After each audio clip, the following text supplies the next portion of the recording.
Hi guys, welcome back to In Case of Econ Struggles. Today I'm going to talk about forestry and economics. Let's go ahead and just get right into it. What I'm going to do in this video is first I'm going to go over the setup to forestry. I'm going to talk about some common volume functions and show you what the graph looks like. Then I'm going to define mean annual increment or MAI. Then we're going to interpret the first order condition for figuring out what the max of MAI is. Then what we're going to do is we're going to derive the present value of profit, both for a single harvest and an infinitely repeated cycle of harvesting and replanting of trees. We're going to derive the first order condition for maximizing those profits. We're going to sort of compare the difference between single and Faustman rotation for those FOCs. Then what we're going to do is we're going to use that to basically figure out what the theoretical MAI, single, Faustman sort of optimal length is for each of those three volume functions. And then what we're going to do is we're going to jump into Excel. We're going to use Excel both to graph these functions with a little more depth, and then we're going to use Solver with some numbers to derive the actual optimal harvest time for MAI, single, and Faustman rotations for each of the three volume functions that we're going to do. So timestamps are below if you would like to jump around. Let's start talking about forestry. So if we're thinking about the setup for forestry, we've got Bill. Bill owns this volume of land, and he's got trees that he's planted on this plot of land.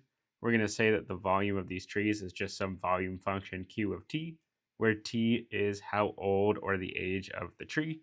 What Bill's going to do when he harvests those trees, he's going to sell the wood for a price P. In order to chop those trees down and get them ready to sell, he's going to pay a fixed cost in order to chop those down. He's going to have a discount rate R or delta, which is just going to be, again, the same discount rate that we've done before. And we're going to assume that Bill is profit maximizing. Now, when we talk about volume functions, there are a couple of different types of volume functions. I'm going to focus on three that I think are the most common. The first is sort of a polynomial, where the volume of wood is just a plus bt plus ct squared minus dt cubed. So it goes up like this, and then eventually it comes down.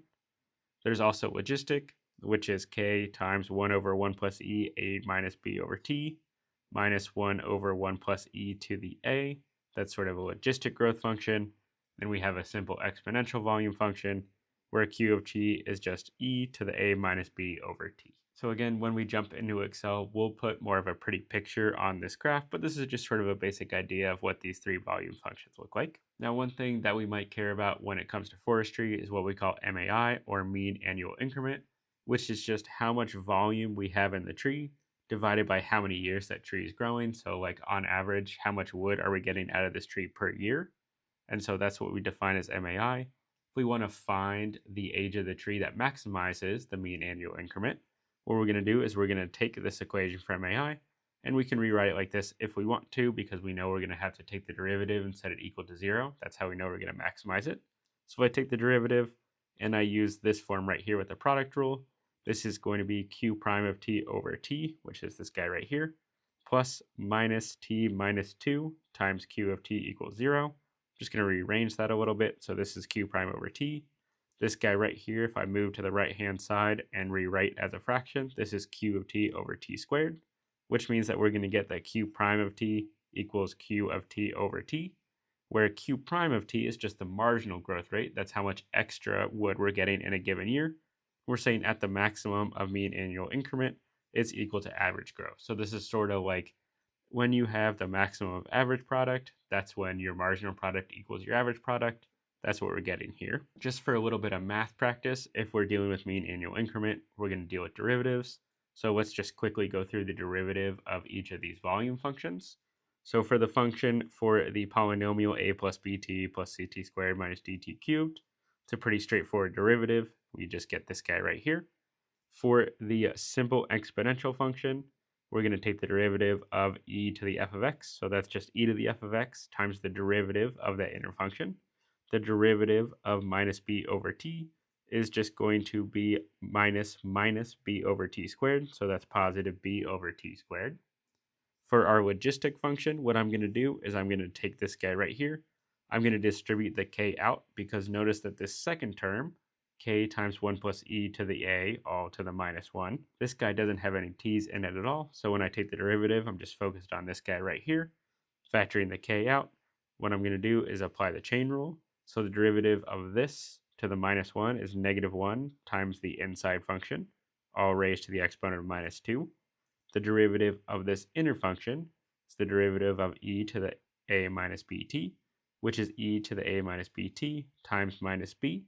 If I rewrite this as a fraction, I'm going to collect sort of the terms on top. So I've got a k, an e to the a minus bt, and a minus b. So that's going to be this guy right here. Forget a negative sign, so that's going to pop in right there. All over 1 plus e to the a minus bt squared.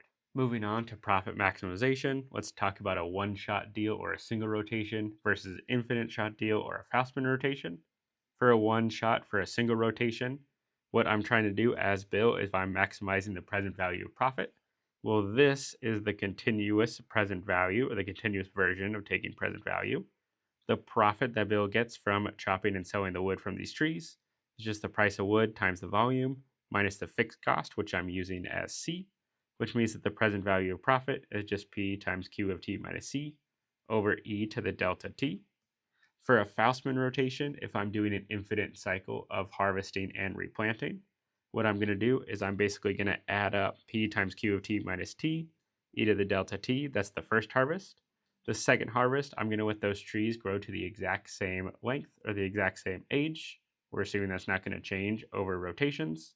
And that's E to the minus 2 because this is now the second harvest. We're just going to go on and on into the infinite future, which means we're going to have a sum from the first harvest to the infinite harvest of my pi of t times e to the negative delta t times the number of harvest we're on. Now this is going to start looking like a geometric series. So what I'm going to do is I'm going to pull out the profit. And so I have profit times this guy right here. I really want this guy to start at 0 and not at 1. So what I'm going to do is I'm going to pull out an e to the minus delta t so that I can rephrase this sum as the sum from h equals 0 to infinity of e to the negative delta th. Because when I do that, what I can say is I can say, well, because I'm going from 0 to infinity, rather than th, I can just use this as t. And I know that the sum of this guy right here is just 1 over 1 minus e to the negative delta t. And then I keep the e to the negative delta t in here. If I take this guy right here and I multiply it by e to the delta t over e to the delta t, I get something even simpler, where this is just pi of t times 1 over the e to the delta t minus 1. So if we look at the difference between a single rotation and a Faustman rotation, it's actually pretty close, where for single rotation, it's just profit of t over e to the delta t, whereas when I add in the sum, it's e to the delta t minus 1. So again, a small change, but something that's really important when you're looking at the difference between single and Faustman rotation, because that's going to drive this idea that the rotation length should be different if I'm doing this an infinite amount of times as opposed to if I'm only harvesting my trees once. In order to delve into that a little more, let's look at the profit maximization. So let's look at PV pi prime. For a single rotation, again, we said that this was the profit or the present value of profit.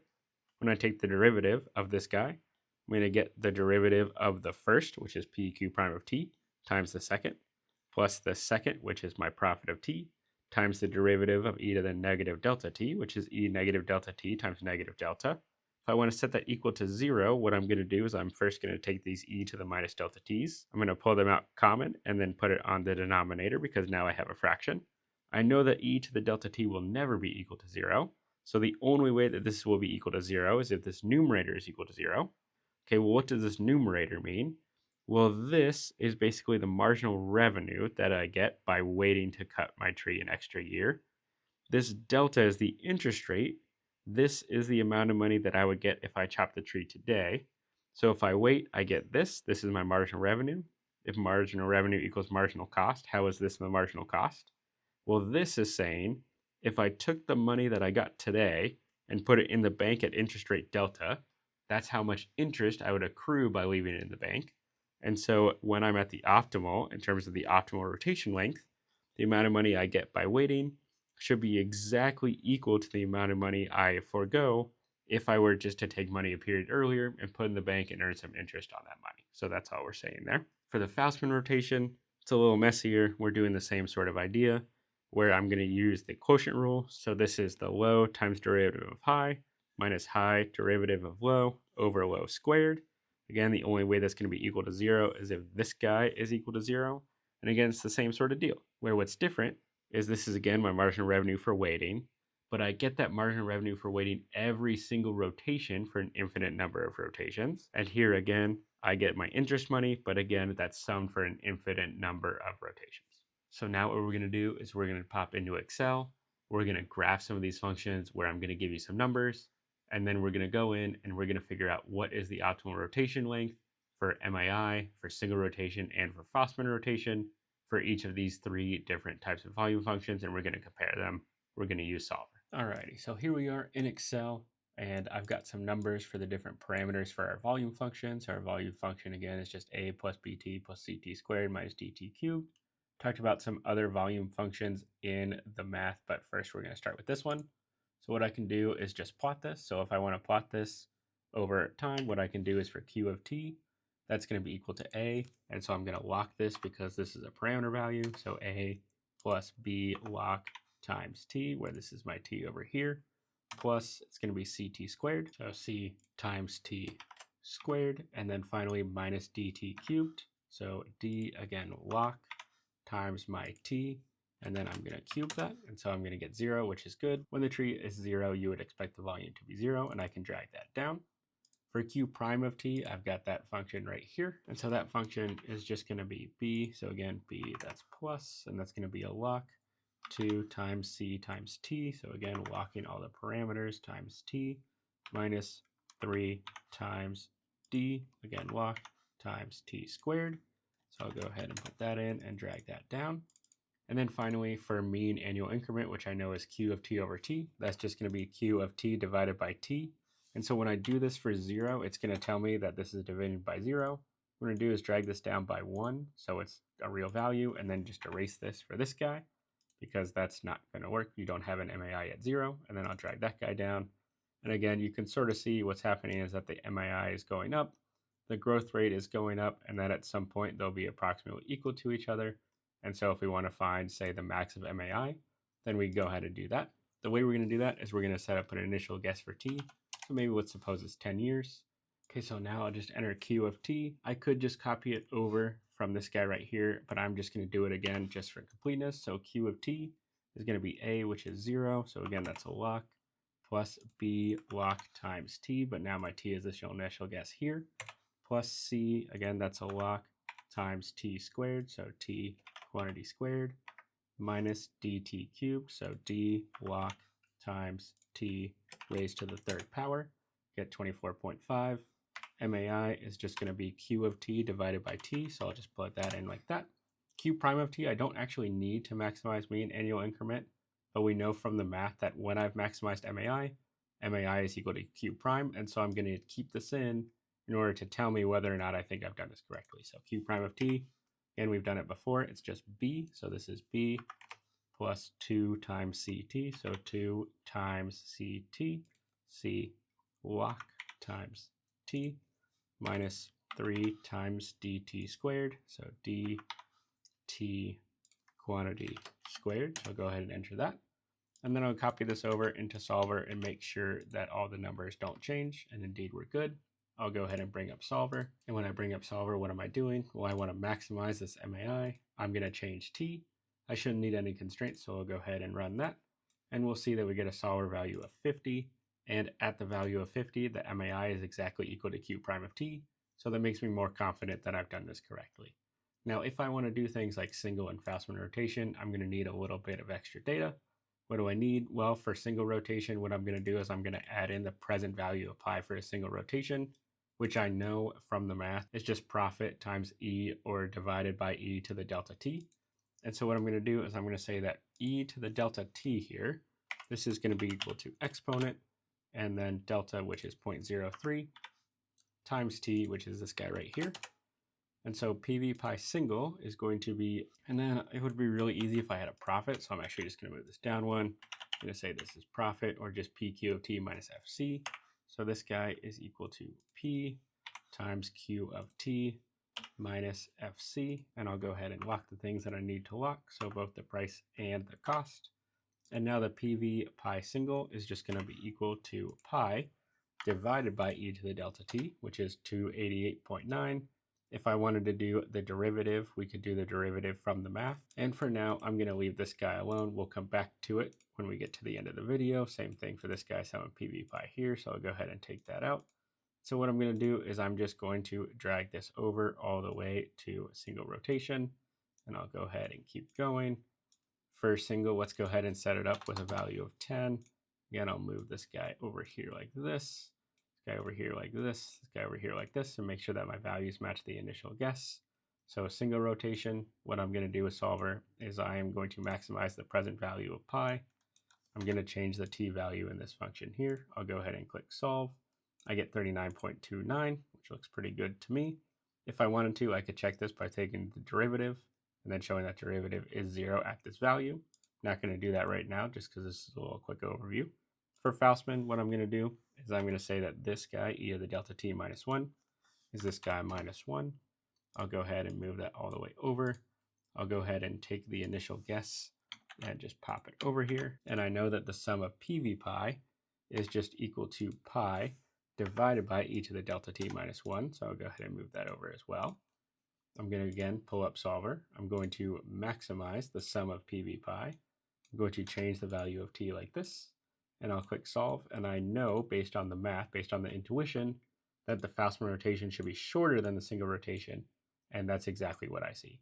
So this is just sort of a basic overview of the things we can do in solver. What we can do is we can use those different volume functions to talk about what happens to the rotation length or the optimal rotation length for MII single and Faustman. So what I'm going to do is I'm going to leave this information up on the screen, and I want you to pick one particular sort of growth function, one volume function, and figure out the MAI single and Faustman, and then put your answers for either the polynomial or the logistic or the simple logistic in the comment section below.